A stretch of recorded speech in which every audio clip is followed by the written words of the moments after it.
Pasaki. Waki aga kamalo.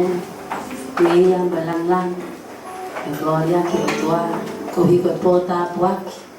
Moi kuna fai la mario iki. Ki bon fa fo mai ni pani. Tama pastas ki iki. Malola ni ki ko fa ficao. Ko fo mo ficao. Moi ni mamalo ki la mario iki.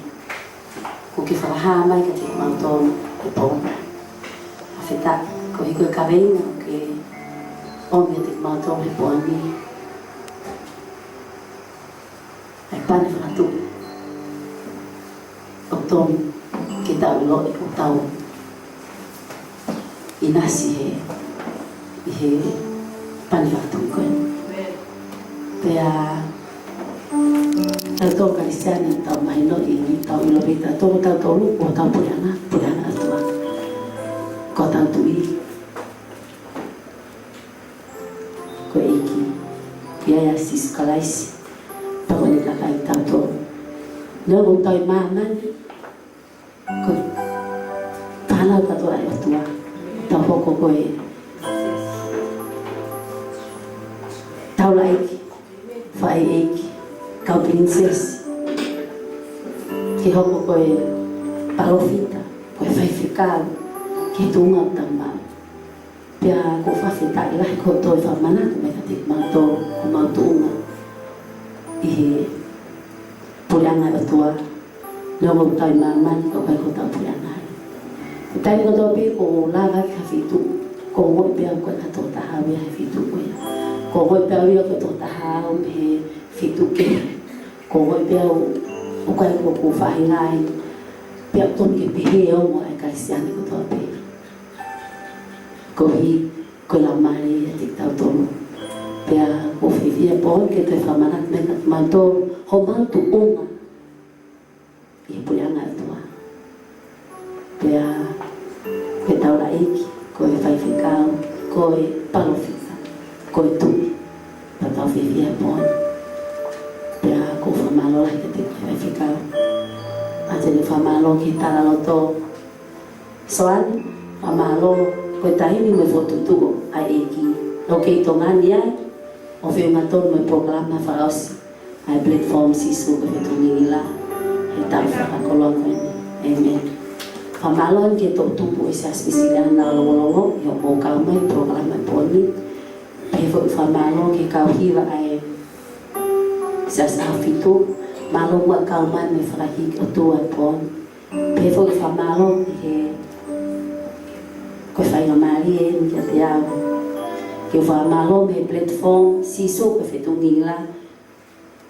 que hau eiki me kau tala eiki me kakai ko to ape yo mo ka fa ta hambai yo no talaki o yo mo lele ho tau eiki siso kalaisi me ka mata ala eta wa ta hanima o mai ke programa fa ka seta ni afeta kiki at fa malo que kau sponsor ko to ape mengai family tau tah ho motokon fa paana wa bayai e programa ke fa osita ho nga opito ke platform ho motokon fa malo hen ke ka digital ko mo ke toni e pe ai platform ko ni sponsor pe mo te o mi tau programa e he nau Tichi TV e he pom sa pati ko to ape mo sa pati ko to ape ho ko ta pa ki he ngau e ki he koe kakingata pe no famalo ke tibena no lain hanga tole tau programa he poni pe no toe edit fo ke tau programa o lava ke ngau ya ke TV tonga famalo ke TV tonga koe foi programa en valo imagina koe me afa pe TV tonga tama pas ke TV tonga ke programa ni o la ni no to dia e kakai tau ilo ku tawanga pehe ke tuan akfa Kristiani kalau tu unga platform ko ni to ko ni lahi kakaya kia o lana nawe ko ni o ngawe ke TV to i fonwani pea kakingata pea o to ilo to kolo e falaite mo esposa pate bisanwani ki tisema Pea koe ngā koe ni o whapaanga pe o tua ni ngā ue. Tau mo pas ke iki ka iau koe kanata mo ngā ue. Ka wai ngata pe ai koe whamalo lai ki he tahana ni whai ta aloto. Kai ke ngata pe to ngani tau te awa ki tō preanga. O tarangi ai, koe hae viu koe kai ke whumahinu. Koe pokalama e taha kolera te hewa mano ko fituafi. Tama ia koe kakai aku nau mamata ki o mōporo kalama. Ko tarangi whawhita o whai pe o tua e ni ngā ue. Te tau whai pe eke e ni ngā ue. Pe au pukai ke tau tokanga ki ngai mea hoko. He pau pe ke pehe ngā ue eki. Tau whai tatonu, whai lo te le. Tau langa puri anga eki. Mo ni ngai whai whikau. Ko tau hoko ko ngai whanga whai whitu. Yono puri anga. Ko tau ngā ue koe. Kaunui lau mare ke ono pule anga. Pako whamalo lai tai ka motore to koni kau taha. Pea moe ka kai ko tau peu no. A toko ni i ai ngai koe. Ko whamalo lai waki kau whai whikau. Oku nao to koni i ngau e koe ni. Whamalo lai ka koe pisa peta. Ko i ko o to koni. Whalau mare, to koni he ngau e koe ni. Oku ko pe tāpuaki. Ki ngau e tāpuaki whanua. Te tāpuaki whoki nang lai. Ko ia mau inga ho ko ngāwe koe ni o koe ka tāpaka e mōtō whai e tau ngāwe. Pe whamalo ki a pae tofua, pe whamalo ki a pensimani, tonga, pai whamalo he ni mai whai whikau, neo kai ki hen, kai te whai pe whamalo kai whetui ngā he nā mau whi ngāwe aki kia te koe whai whikau sa moana, ko ia koe lelei me tāpuaki, ka te whainasi ake ngāwe koe ni koe ke lau peki he platform, ka pefo ke whanua, mau whamalo lai ka te koe.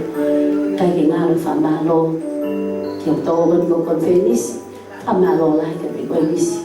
Koe ngāwe koe ni, o kai ka ngāwe o ku whaingufua, pa o whawhetai ko maha tōua, o ofa mo ni ke eki. Ko ia o tu, ko ia ka ngāwe koe ni. Kai ke ngata pe tau lau ke whapanga, whalau maari, pe whaloto lai. Pea o tu uma pe ke teke ngāwe koe ni, ko ia koe puri anga e tua. He whanua koe ni. Kai ngāre whamalo ke he si kauhiwa, si suka whetungi la, whanau, whawhetaki eki. Ui kona e taho, mo kei ka taki pe, ke whai pe iwa no, whai ki ko tau o tua. Pe whamalo ka paula, neo ke hen, whamalo ke kau me mipa. Ka motoro, kau me mipa, Sane, Eveline, kai yo lawa whakalau hingo, kai ki ngala si o, pia mo o whatu maa. I ngā ue kana i kai ho motoko ni, pia mo lat ho fia, pia mo ho motoko ni ngā ue koe ni. Mo ilo pe ka tau ngā ue whaingata, ka ho mo kau mai, lele tau ngā ue. Whakaloki si ngai whae, kia kamiono pe, kia asiangana, mahalo, tu, me whanau no teke ngā ue aiki, whamalo lai. Lai ka kai ke whamalo, pia o ave pelang langi mo gloria, ke o ona pe ai whamalo o e prokalama i sisume whetuni la.